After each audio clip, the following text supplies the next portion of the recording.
বাবা তুমি কেমন আছো ও ছোট মাটির ঘরে, তোমার কথা হৃদয় মাঝে পড়ছে বারে বারে।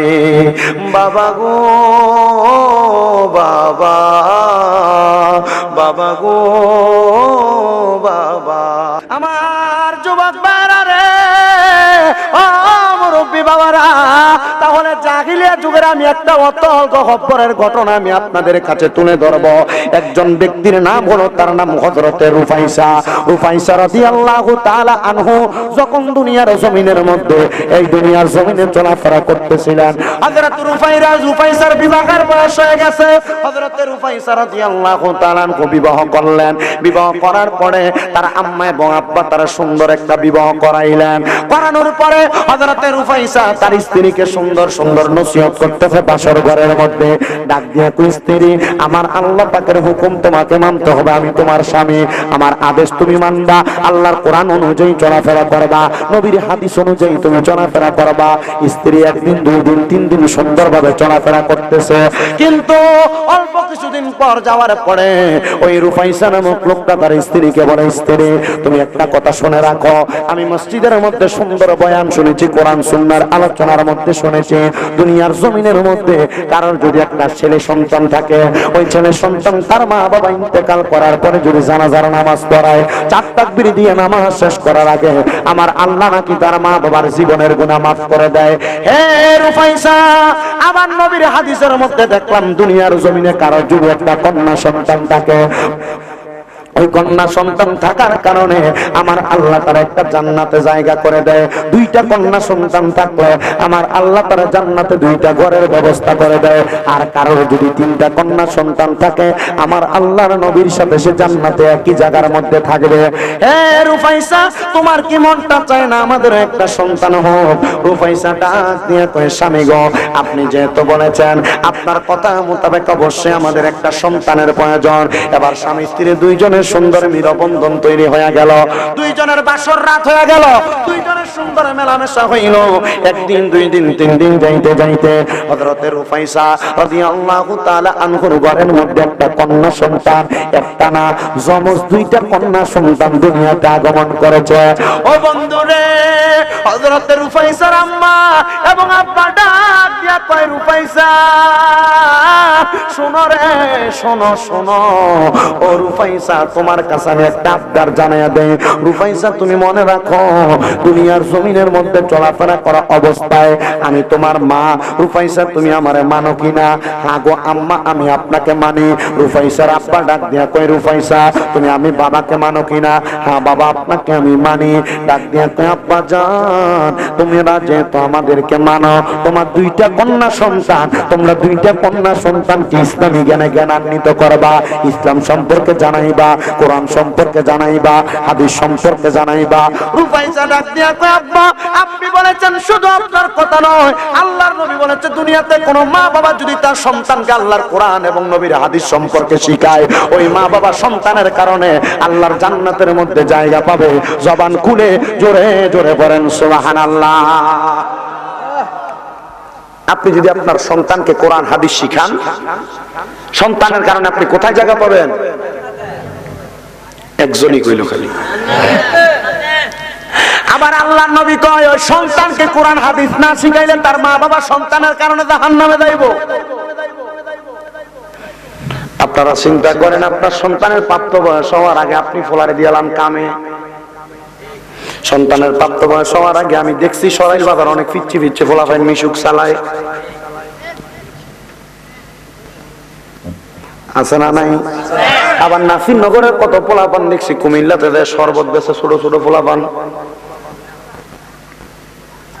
যুবক ভাইরা, মুরব্বী বাবাজিরা, যাদের সন্তান আছে আপনাদের কদমে হাত দিয়ে বলি, আপনি আপনার সন্তানটাকে কমসে কম আল্লাহর কোরআনটা শিখান।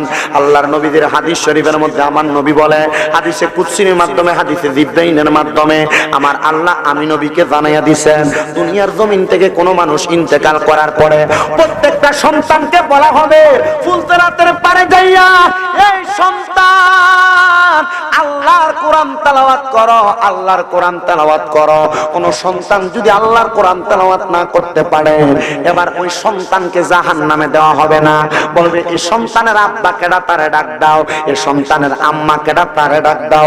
আব্বা আম্মাকে ডাক দেওয়া হবে, জিজ্ঞাসা করা হবে ও সন্তানের বাবা, মানে আব্দুল্লাহর বাবা, আব্দুর রহিমের বাবা, আব্দুল কুদ্দুসের বাবা, অমকের বাবা, আপনারা যারা আছেন আপনাদের সবার বাবাকে ডাক দেওয়া হবে। তুমি তোমার সন্তানকে কেন কোরআন শিখাইলা না?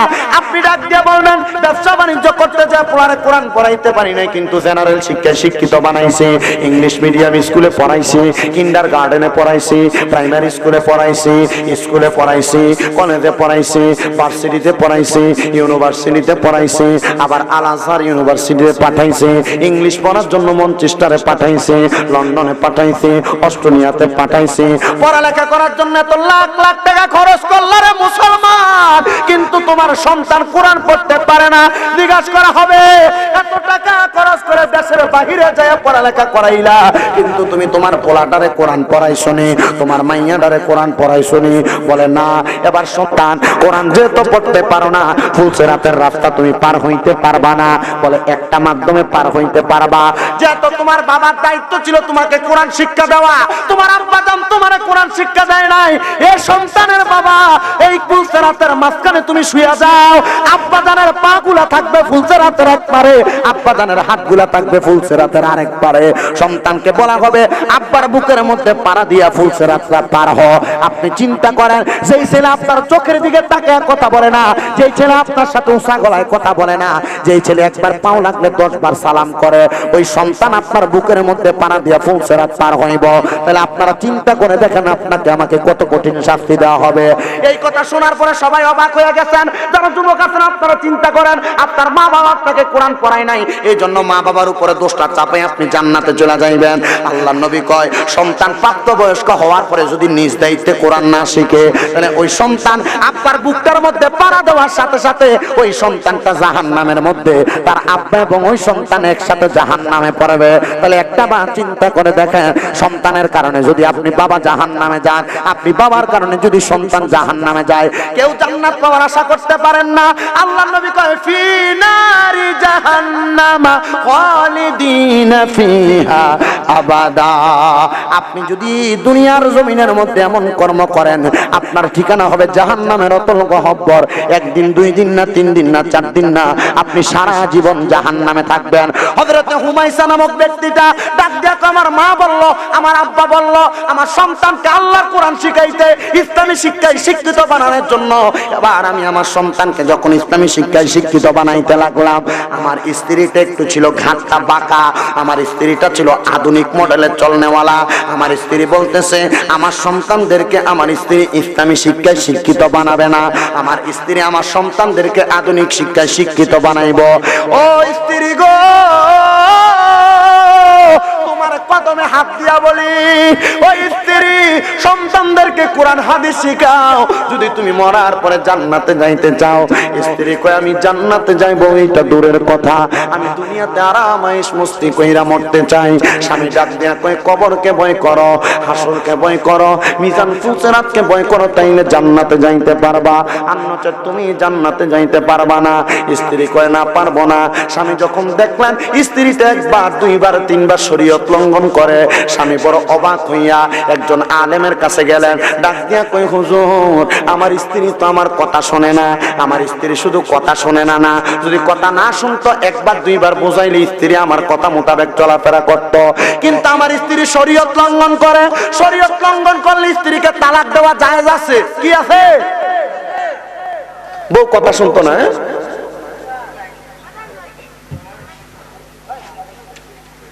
শরীয়ত লঙ্ঘন করলে বউরে কি করা যায়? জোরে কয় না। হুজুর কেমনে তালাক দেয়? তালাকটা দেয় কেমনে? শরীয়তটা লঙ্ঘন করে কেমনে?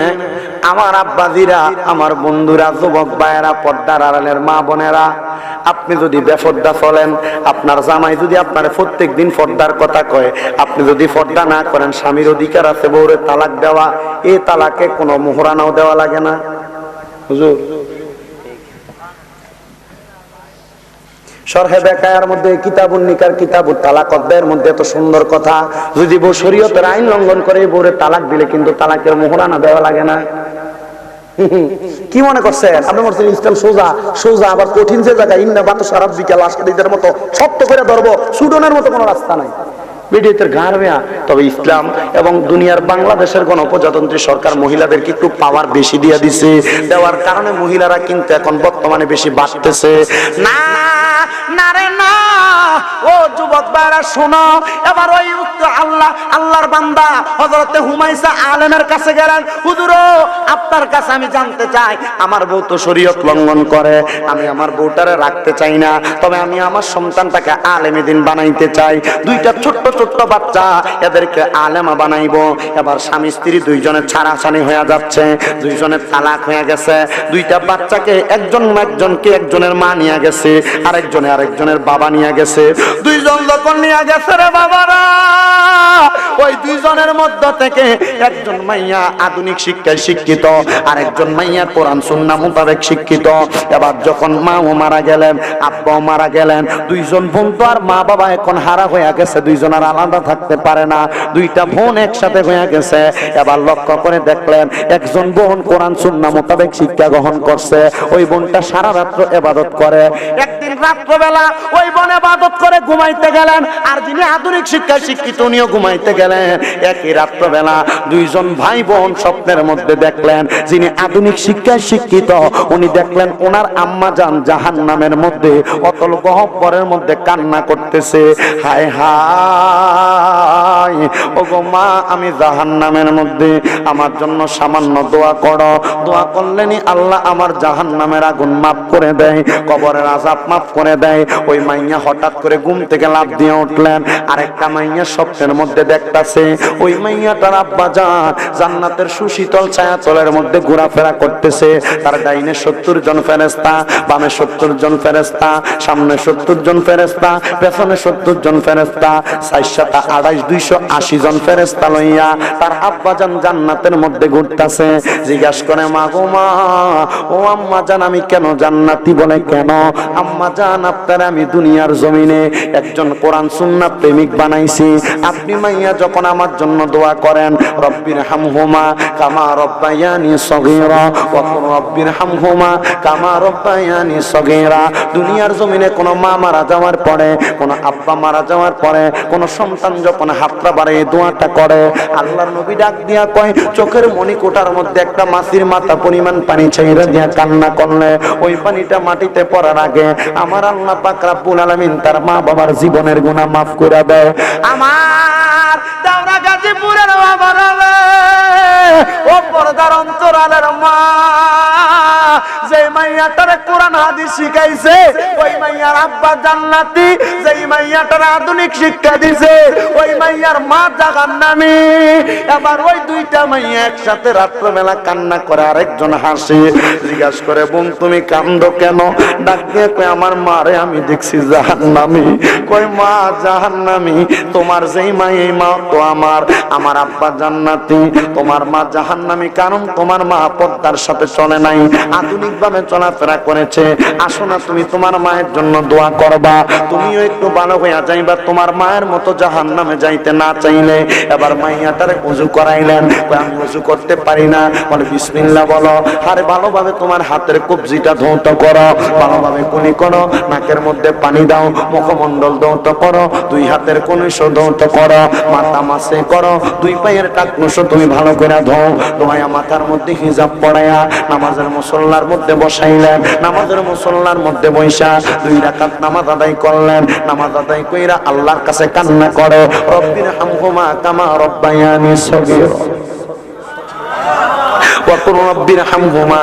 রব্বায়ানি সগীরা একবার দুইবার তিনবার যখন দোয়া করে কান্না করতেছেন আর কান্না করতেছেন। ডাক দিয়া কই ও বড় বোন, আপনার বাবা আপনারে কোরআন হাদিস শিখাইছে, এই জন্য আপনি জান্নাতি বাবার মুখ দেখছেন। আমার মা আমারে আধুনিক শিক্ষা দিচ্ছে, আমি জাহান্নামী মা দেখছি। আমার আল্লাহ কি আমার মায়ের কবর আযাবটা মাফ করতো না? বলে করব। বলে কেমনে? বলে আপনি আল্লাহর কোরআনের একটা আয়াতকে অনুসরণ করেন। বলে কোন আয়াতের অনুসরণ করব। বলে আয়াতটা হইল মিনাল লাইলি ফাতাহাজ্জাদ বিহি নাফিলাতাল লাকা আসা আইয়াবআসাকা রাব্বুকা মাকামান মাহমুদা। এই আয়াতের অনুসরণ করা বলে আয়াতে তো অন্য কোনো কিছু বলা হয় নাই। আল্লাহ আমার নবীকে বলেছে আপনি রাতের কিছু অংশে তাহাজ্জুদের নামাজ আদায় করেন, অতি সত্বর আপনাকে মাকামে মাহমুদ প্রদান করা হবে। আমার নবীর উপরে যখন এই আয়াত নাযিল হয়, আমার নবী আমার আল্লাহর কাছে দোয়া করে, আল্লাহ আমি না তাহাজ্জুদের নামাজ পড়লে আপনি আমারে মাকামে মাহমুদ দিবেন। আল্লাহ গো, আমার উম্মত যদি তাহাজ্জুদের নামাজ পড়ে আপনি আমার উম্মতের কি দিবেন? হাদিসে জিবরাইলের মাধ্যমে জানায়া দেয়, নবীর কোন উম্মত যদি তাহাজ্জুদের নামাজ পড়ে তার কঠিন কোন বিপদ থাকলে দূর হয়ে যাবে। সন্তান গর্ভে না থাকলে স্ত্রী গর্ভে সন্তান আসবে। কঠিন মুসিবত থাকলে মুসিবত আল্লাহ দূর করে দিবে। কঠিন রোগ থাকলে আল্লাহ কঠিন রোগ দূর করে দিবে। আল্লাহর কাছে মনের কোন নেক আশা থাকলে তাহাজ্জুদ পড়লে আল্লাহ আশা পূরণ করে দিবে। বড় বোনটা ডাক দিয়া কয়, ছোট বোন রে, ও ছোট বোন তুমি তাড়াতাড়ি তাহাজ্জুদের নামাজ পড়ে আমার আম্মা জানের জন্য দোয়া করো। একদিন না, 2 দিন না, 3 দিন না, বড় বড় মুহাক্কিক আলেমগণ কয়, কোন মানুষ যদি একটানা 3 মাস তাহাজ্জুদের নামাজ খুশুসিয়তের সাথে পড়ে, এই 3 মাসের মধ্যে যদি কোনো হারাম খাবার না খায়, সুদ ঘুষের টাকা না খায়, হালাল খাবার খায়, যদি একটানা 3 মাস তাহাজ্জুদের নামাজ পড়তে পারে, আমার আল্লাহ পাক রব্বুল আলামিন ওই মানুষটা যে দোয়া করবে তার দোয়াটা কবুল করে নেবে। কোন সুবহানাল্লাহ। এবার মাইয়াটা 3 মাস একটানা তাহাজ্জুদের নামাজ পড়ছে, তাহাজ্জুদের নামাজ পড়া আল্লাহর কাছে 3 মাসের মাথায় কান্না করে, আল্লাহ আমার মা আমারে আদর করছে, আমারে যত্ন করছে, বুকের দুধ খাওয়াইছে, নিজে না খায়া খাওয়াইয়া আমারে মানুষের মতো মানুষ করছে। আল্লাহ আমার মা বুঝে না, আমারে বেপরদা ভাবে চলাফেরা করাইছে। আল্লাহ আমার মা জাহান্নামে, আমি চাই না আমার মা জাহান্নামে থাক। আমার মা দুনিয়াতে বড় অন্যায় করছে, ভুল করছে, আপনি আল্লাহ আমার মারে মাফ করে দেন। মাইয়া কান্না করতে করতে ঘুমায়া গেছে রে। ওই দিন ঘুমের ঘরে স্বপ্নের মধ্যে দেখতেছে জান্নাতি হুর ফেরেশতা নিয়া মাইয়া তার মা আয়েশা মাইয়া তার ঘুম থেকে জাগাইতেছে। মা গো মা, আর কাইন্দ না গো মা, তোমার ইবাদত আমার আল্লাহ কবুল করছে। তুমি যখন ইবাদত কইরা আমি মায়ের জন্য দোয়া করছো, ইবাদত কইরা আমার আব্বার জন্য দোয়া করছো, তুমি আম্মার দোয়ার কারণে আমার আল্লাহ পাক আমি মায়ের কবরটারে নাজাত দিয়া দিয়েছে।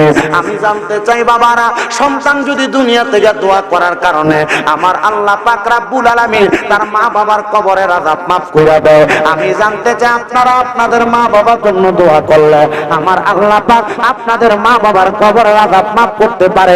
এই বিশ্বাস কাদের কাদের আছে? 2টা হাত তুলে আমার আল্লাহরে দেখায়া দেন, আল্লাহ যেন কবুল করে। জোরে কোন আমিন। অনেকেই তো আছেন ওই মা বাপ বেঁচে আছে, ভাববেন না। অনেকে আছেন ওই মা বাপ বেঁচে আছে কিন্তু ওই মা বাপরে জুদা করে দিয়েছেন, 3 ভাইয়ের ঘরে 3 বেলা ভাত খায় মা বাবা। আছে না নাই? এ যুবক ভাইরা, মুরব্বী আব্বাজিরা, আপনারা ভুলে গেছেন আপনাদের মা বাবার কষ্টের কথা।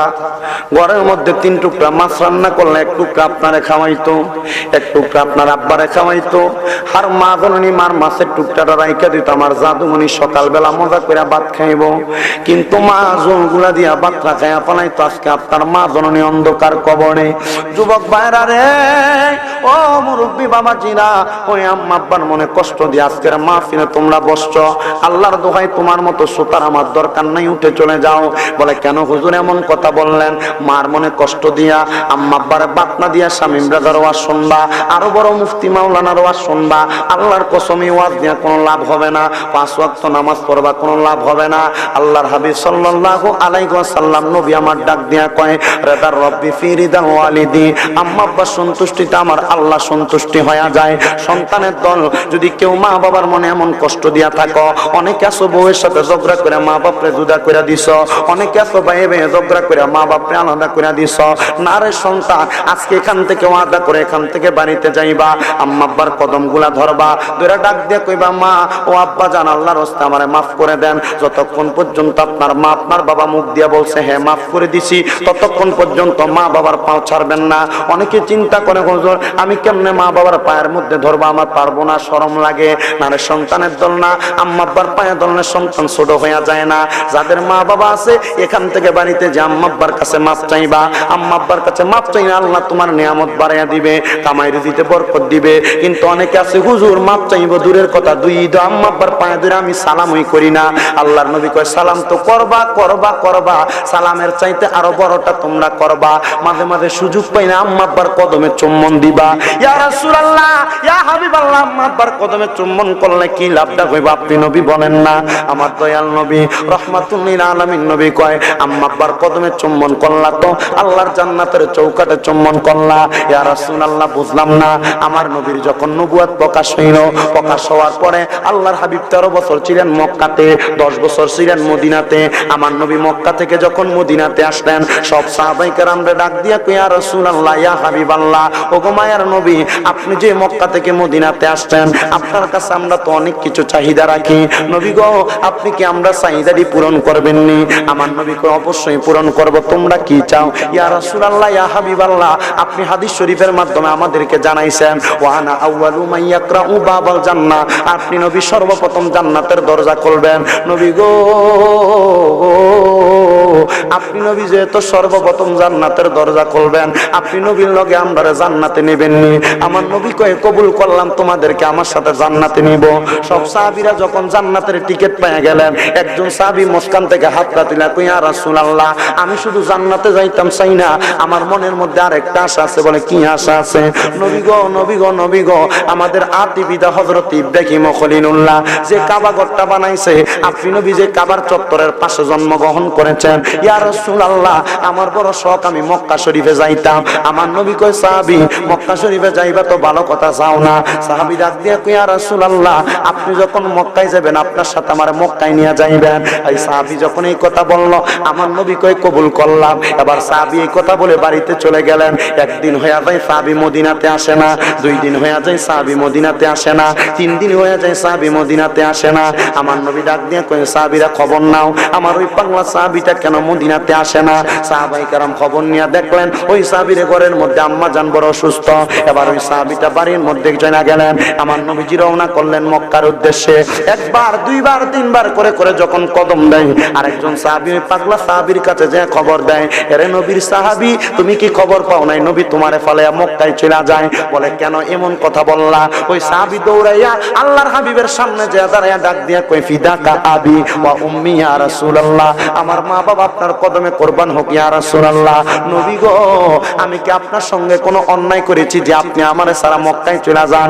আমার নবী ডাক দিয়া কয় সাহাবী তুমি তো কোনো অন্যায় করে না, আমি এমনি একা মক্কায় চলে যাই। নবী আপনার সাথে আমার ওয়াদা ছিল আপনি যখন মক্কায় যাবেন আমার আপনার সাথী বানায় নিয়ে যাইবেন। আমার নবী কয় হ্যাঁ ওয়াদা ছিল। নবী গো আপনি কেন নিয়ে যান নাই আমার কোনো অন্যায়ের কারণে?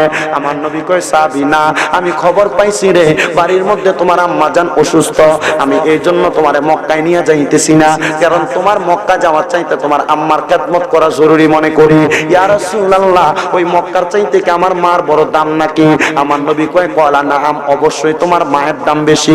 এই জন্য একজন আশেক ডাক দিয়া কয় বাবাকে তোমরা কাবা জানিও মদিনা জানিও, মাকে যদি গো তারা বেঁচে থাকে। নবী বলে আমি সেবি নাই সেবিতে পারি নাই, সেবিও আমার উম্মত সেবিও আমার উম্মত। বাবারও মুখেতে মায়েরও মুখেতে যে তুলে দেয় খানা, রাজি থাকে রাব্বানা। নবী বলে আমি করি নাই করিতে পারি নাই, করিও আমার উম্মত করিও আমার উম্মত। যুবক রে ও মুরব্বী বাবারা, পর্দার অন্তরালের মা বোনেরা, এবার একটু মনের কানটা লাগিয়ে শোনেন, অন্তরের কানটা লাগিয়ে শোনেন। ওই সাহাবী ডাক দিয়ে কই নবী গো আমার মার দামটা তাইলে আপনি বলতেছেন মক্কার চাইতে বেশি। ইয়া রাসূলুল্লাহ আমার তো শখ ছিল মক্কার চৌকাঠটার মধ্যে আমি চুম্বন করব। আমার নবী কয় সাহাবী তোমার আম্মা জান কি জীবিত না মৃত? ইয়া রাসূলুল্লাহ মাল হায়াতুকা, আমার মা জীবিত আছে। যা বাড়ির মধ্যে যাইবা তোমার আম্মা জানের কদমের মধ্যে চুম্বন করবা। তোমার আম্মা জানের কদমে চুম্বন করলে কাবার চৌকাঠে চুম্বন করা লাগবে না, আম্মা জানের কদমে চুম্বন করলে আল্লাহর জান্নাতের চৌকাঠে চুম্বন করার সওয়াব পাওয়া যায়। কোন সুবহানাল্লাহ। আমার নবী ডাক দিয়া করে সাহাবী যাও যাও যাও, আম্মা জানের কদমে চুম্বন করবা। আম্মা জানের কদমে চুম্বন করলে জান্নাতের চৌকাঠে চুম্বন করার সওয়াব পাওয়া যায়। আমার মনে হয় না আজকে দেহরা গাজীপুরের কোন যুবককে যদি প্রশ্ন করে কোনোদিন আম্মা আব্বার পায়ে চুম্বন করছো কিনা, মনে হয় না 4-5 জন পাওয়া যাবে কিনা। হুজুর চুম্বন করব দূরের কথা, 2 ঈদে আম্মা আব্বার পা ধরে সালামি করি না, কারণ আমার কাছে শরম লাগে।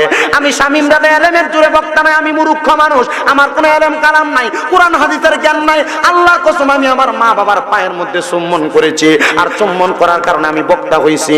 আমি আমার আব্বার পায়ে চুমা দিছি, আমার আম্মার পায়ে চুমা দিছি। আমার মনে আছে যেই দিন আমি আমার আব্বার পায়ে চুমা দে, আমার আব্বা গোসলখানা থেকে বাইর হওয়ার পরে আমার কই দেখো ফোলা কি ফাগলামি করে। ও বন্ধুরে বন্ধুরে, এই জন্য আপনাদের কাছে বলি, মা বাবার কাছে সন্তান ছোট হইলে কিছু হবে না। ভাই ভাই ঝগড়া করছেন ঝগড়ার মতো, স্ত্রীর সঙ্গে ঝগড়া করছেন ঝগড়ার মতো, আজকে মাহফিল থেকে বাড়িতে যাই আম্মা আব্বার পা গুলা ধরবেন। যতক্ষণ পর্যন্ত মা বাবা মাফ করছি বলছে ততক্ষণ পাটা ছাড়বেন না। আপনি আপনার মা বাবার কাছে যদি মাফ না চাইতে পারেন, আল্লাহর কসম ব্যবসা করবেন বরকত পাবেন না, হাজার হাজার কোটি টাকা কামাই করবেন বরকত পাবেন না। এই জন্য আম্মা আব্বাকে আপনি সর্বপ্রথম রাজি করেন, আল্লাহ রাজি হবে। আমার নবী কয় সাকাতুর রাব্বি ফি সাকাতিল ওয়ালিদি, আম্মা আব্বার সন্তুষ্টিতে আমার আল্লাহ সন্তুষ্ট হয়ে যায়। ওয়াদা করেন এখান থেকে বাড়িতে যে আম্মা আব্বার পাও ধরে মাপ চাইবেন। কিন্তু অনেকে বলবে হুজুর যাদের বাড়িতে মা আছে তারা বাড়ির যে আম্মা জানের পায়ে ধরে মাপ চাইবো, আমার তো বাড়িতে মা নাই, আমি বাড়ি যে কার পায়ের মধ্যে ধরে মাপ চাইবো। এই সন্তান অনেকে চিন্তা করে আর বলতেছে হয়তো মনে মনে, হুজুর যাদের বাড়িতে আব্বা আছে তারা বাড়িতে যে আব্বার পায়ে ধরে মাপ চাইবো। হুজুর আমার তো বাড়িতে আব্বা নাই, আমি কার পায়ের মধ্যে ধরে মাপ চাইবো। সন্তানের দল, তোমার আব্বা জান লাখ লাখ টাকার জায়গা জমি তোমারে দিয়া গেছে, তোমার আম্মা জান তোমারে হাজার হাজার টাকার সম্পদ দিয়া গেছে, এখন তোমার চোখের পানি আসে না। আমার নূরের নবী রহমতের নবী আমার ডাক দিয়া কয়, কোন সন্তান যদি তার মায়ের জন্য তার বাবার জন্য চোখের মনি কোঠার মধ্যে একটা মাছির পড়তে মাথা পরিমাণ পানি চাইরা কান্না করে, ওই পানিটা মাটিতে পড়ার আগে আমার আল্লাহ তার মা বাবার জীবনের গুনাহ মাফ করে দেয়। সন্তানের দল, ও সন্তানের দল, তোমার কদমে হাত দিয়া কই, পারলে তোমার পাগুলো আমার সামনে দিবা, আমার জিহ্বা দিয়া তোমার পাও আমি পরিষ্কার করে দিয়ে যাইব। তবু তুমি তোমার মা বাবার কদমে ধরে মাপ চাইবা, ওয়াদা করো মাপ চাইবা, ওয়াদা করো মাপ চাইবা। তোমার লাখ টাকা কোটি টাকার সম্পদ দিয়া তুমি কি করবা যদি তুমি তোমার মায়ের মুখে এক লোকমা ভাত তুলা দিতে না পারো? তোমার কোটি টাকার জায়গা জমি দিয়া কি করবা যদি তুমি তোমার মা বাবার মুখে এক লোকমা ভাত তুলা না দিতে পারো? একটাবার কি চিন্তা করে বলবা হুজুর আমার মা আছে, আমি আমার মার লোকমা দিয়া ভাত খাওয়াও নাই, কেমনে খাওয়াইবা? তুমি সন্তানের শরম লাগে। আম্মা আব্বার সঙ্গে প্রেমের সম্পর্ক রাখবা, দেখবা আমার আল্লাহ রাসূল তোমার প্রতি খুশি হয়ে যাবে। আল্লাহর হাবিব কয়, দুনিয়ার মসজিদ মাদ্রাসায় দান করার চাইতে কেউ যদি তার মায়ের জন্য, বাবার জন্য, পরিবারের জন্য 1 দিরহাম খরচ করে, মসজিদ মাদ্রাসায় দান করার চাইতে এটা সবচাইতে বেশি উত্তম সওয়াব। ইয়া রাসূলুল্লাহ, নবী গো, আমরা তো মা নাই, আমরা তো বাবা নাই, আম্মা আব্বা কবরে গেছে, কি হইছে? আম্মা আব্বার তুমি খাওয়াইতে পারো না, একটাবার মনে মনে চিন্তা করবা। আম্মা আব্বার বয়সী মুরব্বি দেখলে তারা এক বেলা ভাত খাওয়াইবা। আম্মা আব্বার বয়সী মুরব্বি দেখলে একটা কাপড় দিবা 500 টাকা দিয়া। বুইলা গেছো কষ্টের কথা, তোমার আব্বা জান দামি কোনো লুঙ্গি পরে নাই, তোমার ঈদের দিনে নতুন জামা কাপড় কিনা দিছে, আর আব্বা পুরান লুঙ্গিটারে মাঠ দিয়া পইরা ঈদের নামাজ পড়তে গেছে। আব্বারে যদি জিজ্ঞাসা করছে, আব্বা জান আপনি যে নতুন কোনো জামা কাপড় পরেন না? আব্বা কয় সন্তান অভাবের কথা কয় না, আমরা কি ঈদের বয়স আসেনি বইলা আব্বা কথা কাটাইয়া গেছে। তোমার আম্মা জানের কাপড় ছিঁড়া থাকতো, কাপড় রাস্তার মধ্যে 5-10 টাকা বাইন্দা রাখতো, তুমি স্কুলে যাইতে, মাদ্রাসায় যাইতে তুমি সন্তানকে 5-10 টাকা দিয়া দিত। আজকে তোমার এমন আম্মা জান অন্ধকার কবরে, হাজার হাজার লাখ লাখ টাকা তুমি সন্তান কামাই করো, কিন্তু সন্তান তুমি তোমার আম্মা জানবে একটা 500 টাকা দিয়া কাপড় কিনা পরাইতে পারো না, এমন টাকার দিয়া কি লাভ হবে? আল্লাহর দোহাই লাগে রে সন্তান, তোমার যদি মা বাবা বাইচা থাকে, আম্মা আব্বার এখন থেকে যত্ন করা শুরু করো। আর যদি মা বাবা কবরে থাকে, আম্মা আব্বার কবরের সামনে যায় শুধু আম্মা আব্বার জন্য দোয়া করবা। আজকে আজকে জান্নাতের বাগানের আখিরি মুনাজাত কিছুক্ষণ পরে হয়ে যাবে। এই জান্নাতের বাগানে যারা বসলেন, অনেকে আছেন আপনাদের মা নাই, অনেকে আছেন আপনাদের বাবা নাই, মা বাবা কবরে। আম্মা আব্বা যদি দুনিয়াতে বাইচা থাকতো, আম্মা আব্বার যদি মাসে মাসে 1000 টাকা খরচ করে খাওয়াইতেন, 12 মাসে 12,000 টাকা লাগতো, 12,000 টাকা চাইবো না। এই জান্নাতের বাগানে যারা বসেছেন, একটা মানুষ হাত তুলে বলবেন, হুজুর আমার মা অন্ধকার কবরে, আমার বাবা অন্ধকার কবরে, আম্মা আব্বার জন্য খাস করে দোয়া চাই, আগামী বছরের মাহফিলে আমি 10,000 টাকা দান করব। একজন যদি থাকেন হাতটা বাড়ায়া বলবেন, তার জন্য খাস করে দোয়া করা হবে। একজন আসেননি বাবা, বলে হুজুর আমি দিব আগামী বছর মাহফিলে 10,000 টাকা, থাকলে হাত বাড়াইবেন।